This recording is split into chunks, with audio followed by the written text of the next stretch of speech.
محور میں گھوم رہی ہے، یہی صورتحال سے دوچار ہوئی ہے. ایز اے کیپٹن کتنا تکلیف دہ آپ کے لیے یہ ساری چیزیں ہوئی ہیں؟ کیونکہ 7 سال آپ نے صرف ٹیم کو جتوایا نہیں، پاکستان کے امیج کو جو ہے وہ کلین اور اس کو بلڈ اپ کرنے کے لیے آپ کی ایفرٹس تھیں. تو اب یہ کتنا دکھ پہنچا ہے آپ کو؟ بہت ڈس اپوائنٹمنٹ ہے اوبویسلی.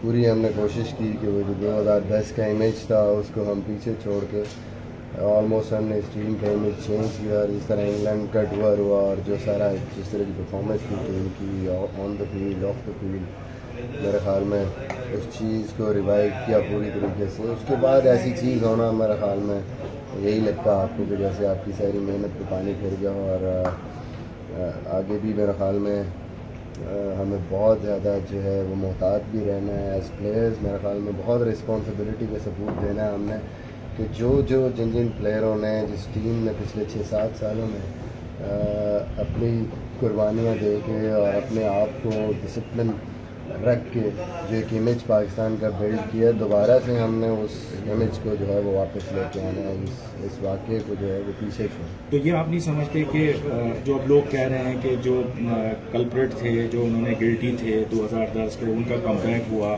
اب یہ پلیئرز جو ہیں یہ بھی سزا پا کے پھر آئیں گے، یہ سلسلہ چلتا رہے گا؟ آپ سمجھتے ہیں کہ کوئی مؤثر قانون سازی اور اس طرح کا کوئی قانون بنانے کی اب ضرورت آ گئی ہے؟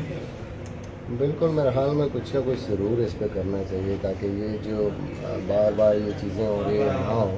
اور کوئی بھی ایسا ڈیسیجن یا ایسا قانون ہونا چاہیے کہ ونس اگر آپ ایسا کام کرتے ہیں تو آپ اس فیلڈ میں ایٹ لیسٹ واپس نہ آ سکیں. کیونکہ دیکھیں، آپ ہوتا یہی ہے کہ آپ کی 6-7 سال کی محنت اور آپ کی پوری قوم کی امیج اور سارا کچھ جو ہے وہ اس سے بہت زیادہ ڈیمیج ہوتا ہے. تو آپ بار بار یہ چیزیں افورڈ نہیں کر سکتے.